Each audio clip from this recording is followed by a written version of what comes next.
फिर तो यहाँ एग्जाम्पल सेकेंड फर्स्ट ने किया f z x y plus iota y given है।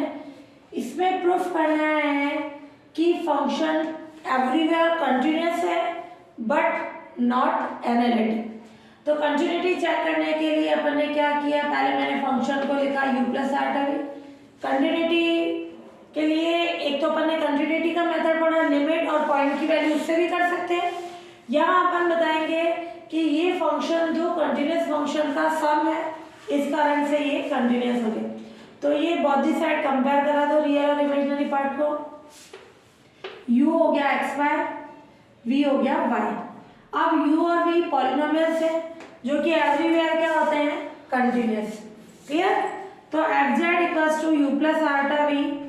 तो ये फंक्शन तो हो गया अपने एवरीवेयर कंटिन्यूस होते हैं, तो एफ जेड यानी यू प्लस आल्टा वी ये भी क्या होगा, एवरीवेयर कंटिन्यूस होगा। किसके कारण होगा, क्योंकि u और v कंटिन्यूस है। अब एनालिटिक की कंडीशन चेक करनी है, तो एनालिटिक के लिए u और v के पार्शियल डेरिवेटिव्स बताएंगे और CR equation.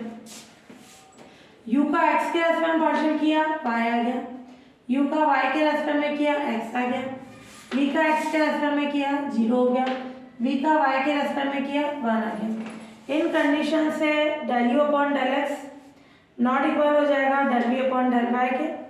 del u upon del y not equals to minus del v upon del x। ये y है, ये 1 है, नॉट इक्वल है। ये x है, ये 0 है, नॉट इक्वल आ गया। तो u और v के पार्शियल डेरिवेटिव कंटिन्यूस है बट u और v CR इक्वेशन को सेटिस्फाई नहीं करते हैं। पार्शियल डेरिवेटिव तो एग्जिस्ट हो गए यानी कंटिन्यूस हो गए, बट u और v CR इक्वेशन को सेटिस्फाई नहीं करते, तो इसलिए फंक्शन क्या हो गया, एनालिटिक नहीं है। अपने को ये चेक करके बताना था, तो हेंस प्रूव। यानी फंक्शन कंटिन्यूस था बट एनालिटिक नहीं। एनालिटिक का मतलब होगा कि वो डिफरेंशिएबल होना चाहिए, यहाँ डिफरेंशिएबल है ही नहीं तो वो एनालिटिक भी नहीं होगा।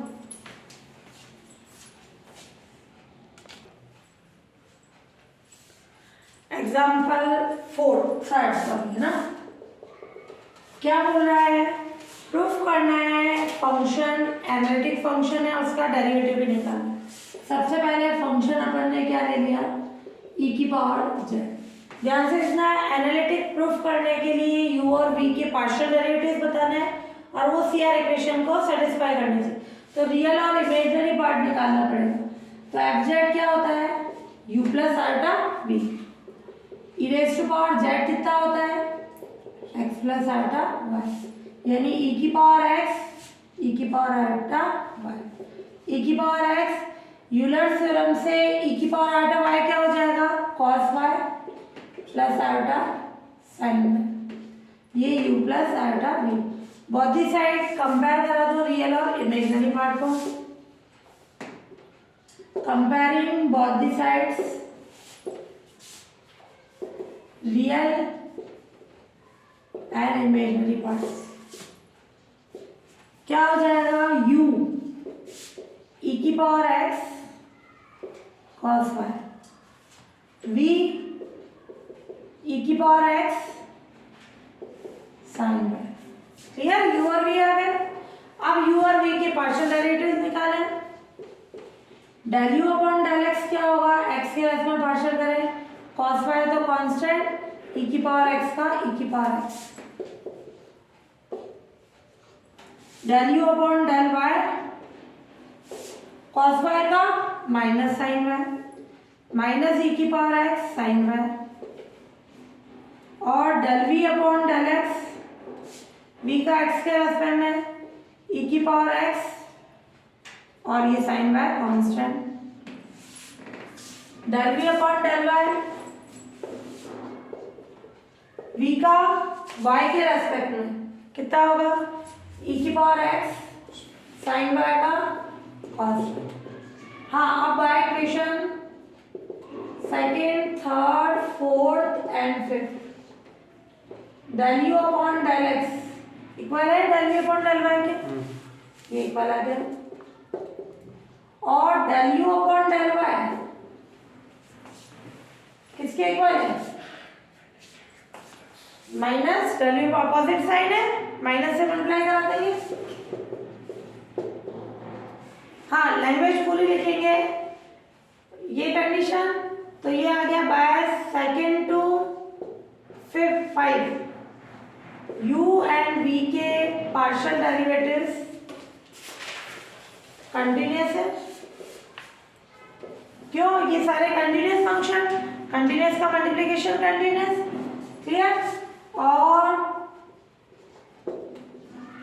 6 एंड 7 से u and v CR equations को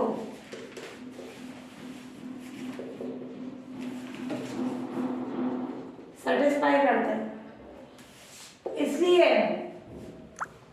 F z equals to u plus iota b analytic function. Clear? Proof करना है, हेंस प्रूफ। फिर इसका अपन निकाल रहे हैं डेरिवेटिव। क्लियर? पर एनालिटिक प्रूफ कर दो। हाँ, इसका डेरिवेटिव का क्या फॉर्मूला होता है? F dash z del u upon del x plus iota del v upon del. Clear? ये अपन ने निकाला था सफिशिएंट में। क्या आ गई? Del u upon del x की value e raise to power x cos y plus iota e raise to power x sin y। यही तक करो तो भी राइट है। जेड में चेंज कराना चाहो e की पावर x कॉमन है क्या? cos y plus iota sin y। किसका फॉर्मूला हो गया ये? e raise to power iota theta. ये क्या हो गया? e की power x plus iota y e की पावर z। e की पावर z का डिफरेंशियल e की पावर z ही होता है। सही है अपना कंडीशन है ना। पहले कार्टेशियन के करना है, फिर पोलर है ना। फोर्थ वाला पोलर है, पहले फिर ये करना है।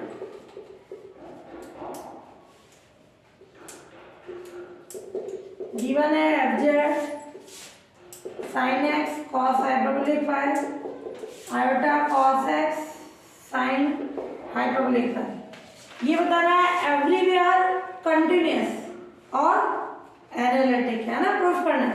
क्या करें? सबसे पहले एफ जेड को ले लो u plus iota v, real और इमेजिनरी पार्ट्स चाहिए। Sine x cos hyperbolic five iota x sine hyperbolic five. Real और इमेजिनरी को कंपेयर कराएं तो u कितना हो जाएगा? Sine x cos hyperbolic five. v कितना हो जाएगा? Cos x sine hyperbolic five. Clear? ये रियल और इमेजिनरी पार्ट्स हो गए। अब अपने को कंटिन्यूअस भी बोल रहा है। u और v एवरीवेयर कंटिन्यूअस है। क्यों? Cos hyperbolic sine hyperbolic sign x cos x everywhere continuous होते हैं और कंटिन्यूअस फंक्शन का मल्टीप्लिकेशन भी कंटिन्यूअस। तो ये कंडीशन है u एंड v एवरीवेयर सर्वत्र क्या है? कंटिन्यूअस संतत फलन है।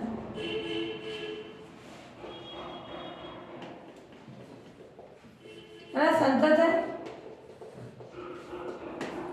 तो क्या कंडीशन हो जाएगी? इसलिए f z equals to u plus iota we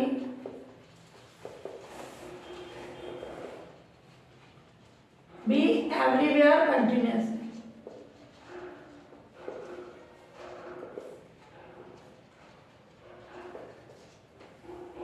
फिर क्या बताना है अपने को? एनालिटिक की कंडीशन। u का x के रेस्पेक्ट में क्या हो जाएगा? साइन x का cos x, ये कांस्टेंट cos हाइपरबोलिक का del u upon del y sine x cos hyperbolic y का v का x के रेस्पेक्ट में minus sine x sine hyperbolic y। v का y के रेस्पेक्ट में क्या आ जाएगा? cos x और cos हाइपरबोलिक का। क्लियर? अब यहाँ कंडीशन देखे हैं, इसको दे दो first second third fourth fifth by equation second to fifth. हाँ ये सेम है। ये दोनों अपोजिट साइड में, तो ये del u upon del x equal हो जाएगा del v upon del y के, and del u upon del y equal हो जाएगा minus del v upon del x के। तो ये कंडीशन आ गई u और v के पार्शियल डेरिवेटिव कंटिन्यूअस है and u and v CR equations को सेटिस्फाई करते हैं, इसलिए एफ जेड एनालिटिक फंक्शन है, इसलिए गिवन एफ जेड एनालिटिक है। क्लियर? प्रूफ करना था, हैंस प्रूफ। और ये बताना कौन सी इक्वेशन है, CR इक्वेशन, कोशीस रीमान इक्वेशन। तो फंक्शन एनालिटिक कब होगा? जब फंक्शन के u और v के पार्शियल डेरिवेटिव कंटिन्यूअस हो, u और v CR इक्वेशन को सेटिस्फाई करते हो, तो फंक्शन एनालिटिक हो जाएगा।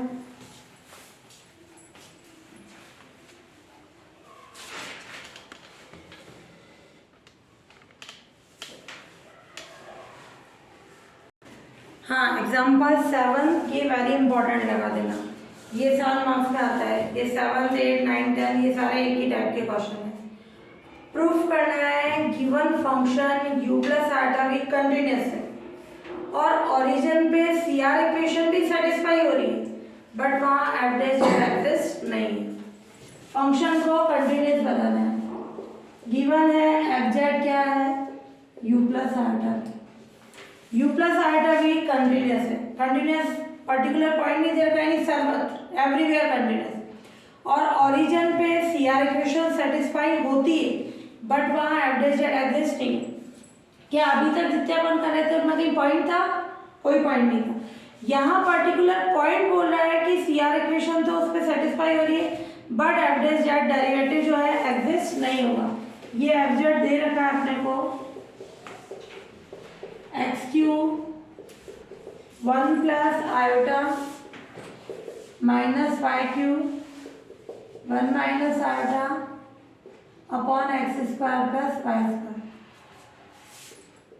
और z नॉट इक्वल्स टू 0 और f ऑफ 0 किसके इक्वल? 0 के। क्लियर? ये एफ जेड की कंडीशन। हाँ, अब अपन देखें, ये बोल रहा है जब z नॉट इक्वल्स टू 0 है तब फंक्शन ये, और ये एफ जेड होता है जब z 0 है तब फंक्शन की value 0। z not equals to 0 का मतलब क्या हुआ? z क्या है? इसका मतलब x और y में से कोई एक वैल्यू नॉट इक्वल्स टू 0 है या दोनों ही नॉट इक्वल्स टू 0 है। एक भी हो सकती है कि कोई एक नॉट इक्वल्स टू 0 या दोनों ही नॉट इक्वल्स टू 0। तो यहाँ पे अपन देखें एफ जेड यानी u प्लस आटा भी क्या हो जाएगा, x cube minus y cube upon x square plus y square, iota x cube plus y cube x square plus y square. Z not equals to 0, इसका मतलब x not equals to 0 या y not equals to 0। Clear? और का मतलब होता है x और Y में से एक 0 नहीं होना या दोनों ही नॉट इक्वल्स टू 0, दोनों भी कंडीशन आ जाती है ना। अब कंपेयर करा they both the side real और इमेजिनरी पार्ट को, u कितना हो जाएगा ये, और v कितना होगा, ये कॉन्सेप्ट ध्यान से समझना। क्या x और y दोनों 0 है क्या? ये 0, या फिर अपन बोल सकते हैं कि x not equals to 0 and y not equals to 0, और में ये भी आ जाती है कंडीशन। तो इसका मतलब है कि x और y तो दोनों साथ में 0 कभी भी नहीं होंगे। तो अगर ये दोनों साथ में 0 होते तो u भी इन्फिनिटी हो जाता, v भी इन्फिनिटी हो जाता। तो यहाँ अपने कंडीशन है x नॉट इक्वल्स टू 0 या y नॉट इक्वल्स टू 0। अब ये x और y का एल्जेब्रिक फंक्शन है, बीजीय फलन। क्लियर?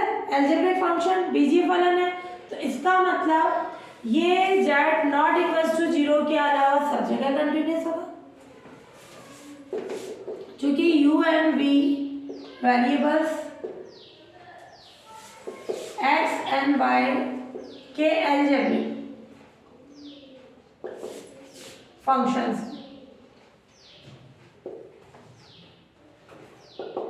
परिमेय बीजीय फलन।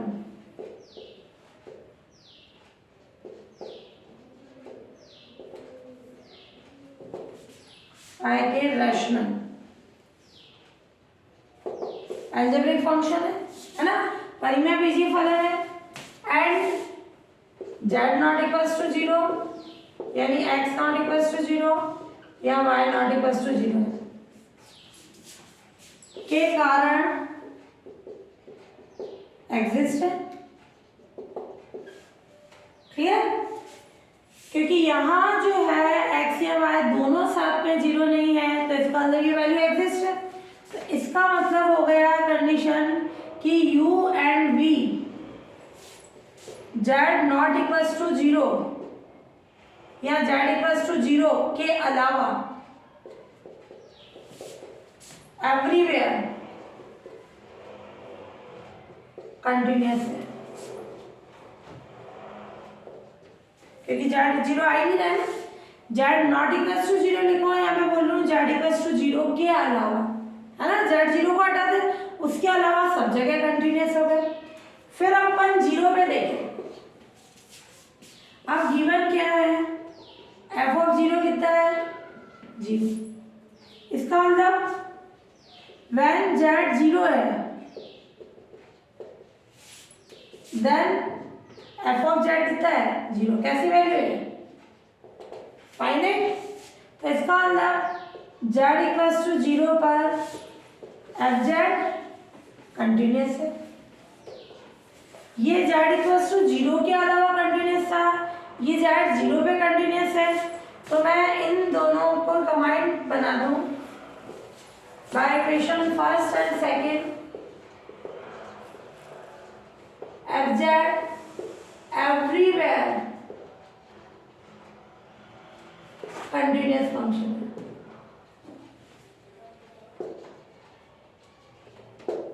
ये प्रूफ हो गया, ये तो हुआ कंटिन्यूअस। फिर अब अपन बताएंगे u और v के पार्शियल डेरिवेटिव एग्जिस्ट। ये u और v सी आर इक्वेशन को सेटिस्फाई करते हैं, but F dash Z exist. ये तीन चीजें पूछ रहा है। फंक्शन को कंटिन्यूअस बताना, u और v सी आर इक्वेशन को सेटिस्फाई करते हैं 0 0 पे, बट एफ डैश जेड 0 0 पर एग्जिस्ट नहीं। अभी ये एक कंडीशन। तो यहाँ फंक्शन दो पार्ट्स में दे रखा था, जब z नॉट इक्वल्स टू 0 है, जब z equals to 0। z not equals to 0 है तो u और v अपन ने बताया परिमेय अलजेब्रिक फंक्शन है, रैशनल अलजेब्रिक फंक्शन है। इसमें ये वैल्यू 0 नहीं है, इसका मतलब ये विद्यमान होंगे, एग्जिस्ट होंगे। एग्जिस्ट होने का मतलब है वो कंटिन्यूअस है। तो u और v z इक्वल्स टू 0 के अलावा एवरीवेयर कंटिन्यूअस हो गए। फिर अपन ने 0 पे कॉन्सेप्ट बताया, z इक्वल्स टू 0 फंक्शन कितना है 0। तो इसका मतलब 0 कैसी वैल्यू है फाइनाइट। तो z इक्वल्स टू 0 पे भी कंटिन्यूअस हो गया।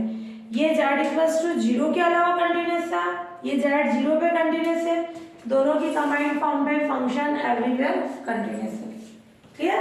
अब डेरिवेटिव निकालेंगे और उससे कंडीशन बताएंगे। हाँ, अब अपन क्या चाहिए, सी आर इक्वेशन किस पे 800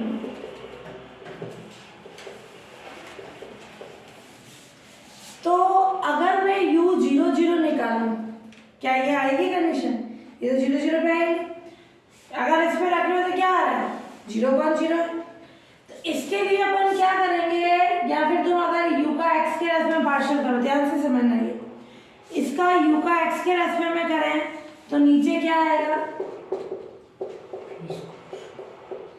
होल स्क्वायर, ऊपर जो भी आ रही है कंडीशन।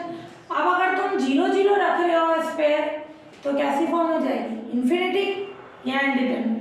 तो जब 0 0 पे डेरिवेटिव निकालना है तो इस तरीके से नहीं निकाला जाएगा। किससे निकालेंगे, लिमिट मेथड से। लिमिट x टेंड्स टू 0, ध्यान से समझना। ये है u 0 0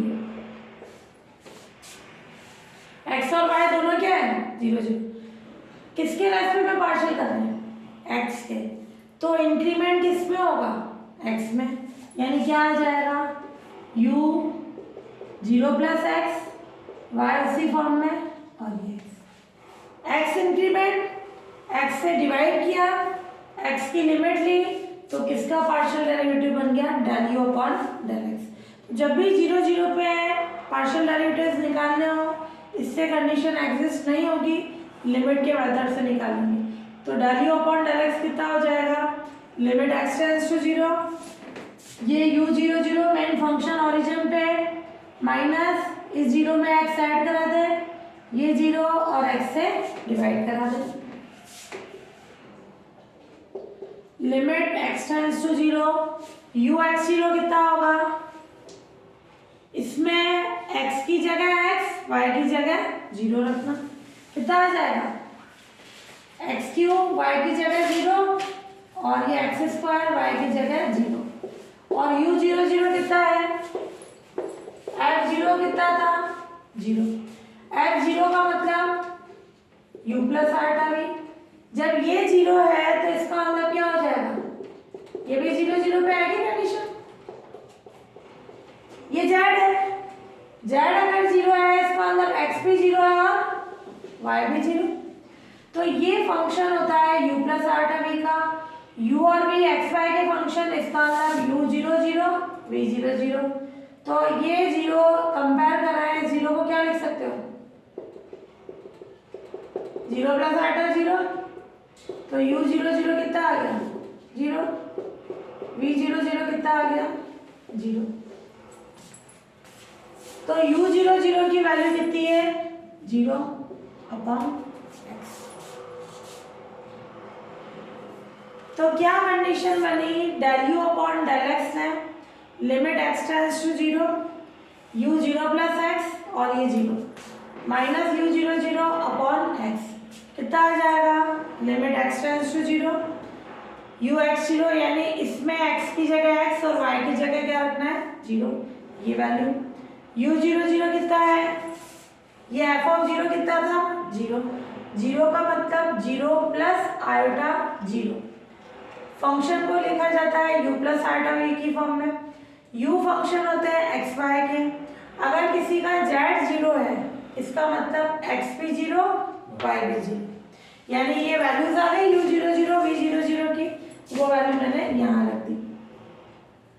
फिर अब अपन ले इसमें लिमिट x टेंड्स टू 0, कितना आ जाएगा x cube upon x cube, cancel हुआ 1, यानी 1, यानी del u upon del x क्या आ गया 1, किस पे आया 8 0 0। ऐसे ही बाकी और 4 पार्शियल डेरिवेटिव्स निकाले, क्या हो जाएंगे,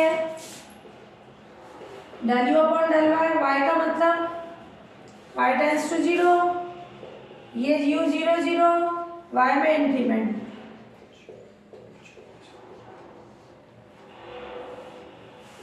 अपॉन y, कितना आ जाएगा, limit y tends to 0, u 0 y का मतलब x की जगह 0, y की जगह y रखना, 0 minus y cube, 0 plus y square, u 0 0 कितना है अपना 0 अपॉन y, तो क्या आ जाएगी कंडीशन, सॉल्व करोगे, लिमिट लगाने पर कितना आ जाएगा -1, ये माइनस का वाई क्यूब प्लस का वाई क्यूब कैंसिल होके -1, तो इसका मतलब del u upon del y कितना हो जाएगा -1।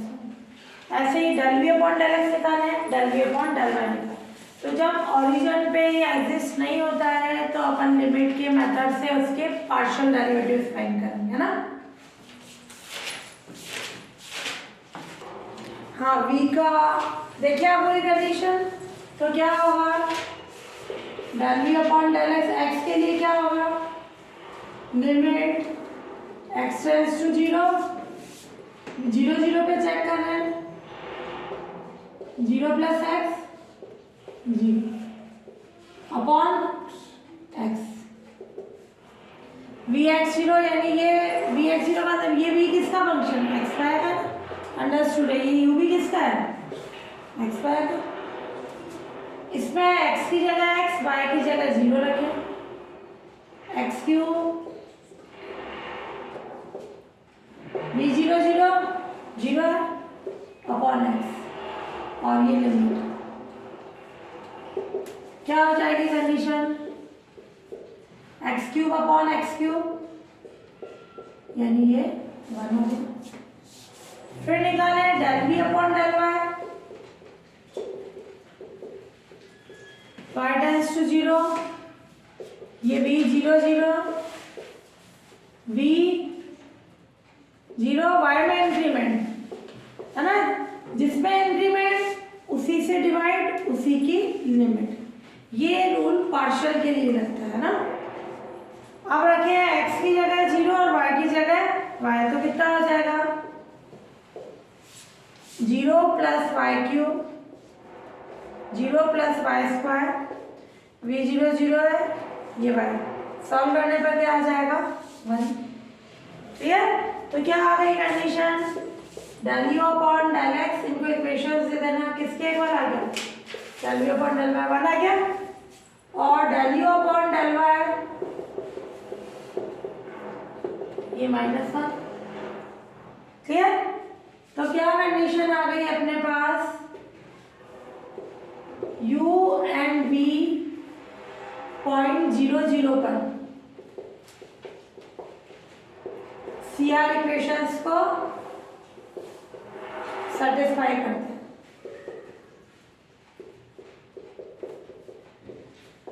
प्रूफ हो गया? क्लियर? और क्या चाहिए?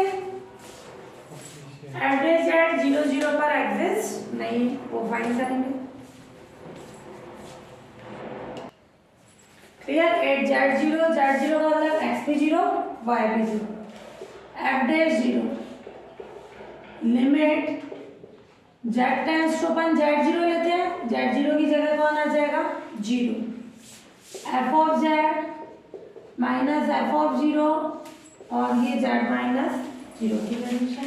फॉर्मूला लिया था अपन ने, z0 था, इधर z0 आ रहा था, इधर z0, वो z0 पे डेरिवेटिव का फॉर्मूला था, ये किस पे ले रहे हैं? 0 पे।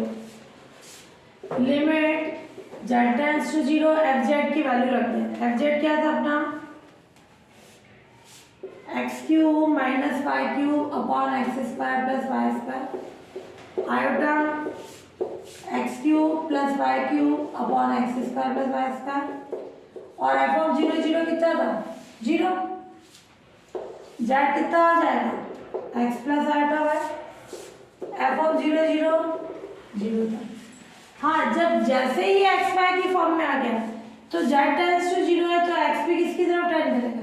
0, y भी किसकी तरफ टेंड करेगा? 0।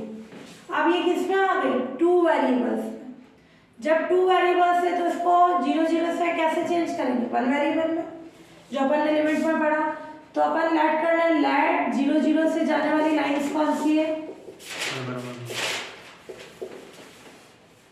y equals to mx।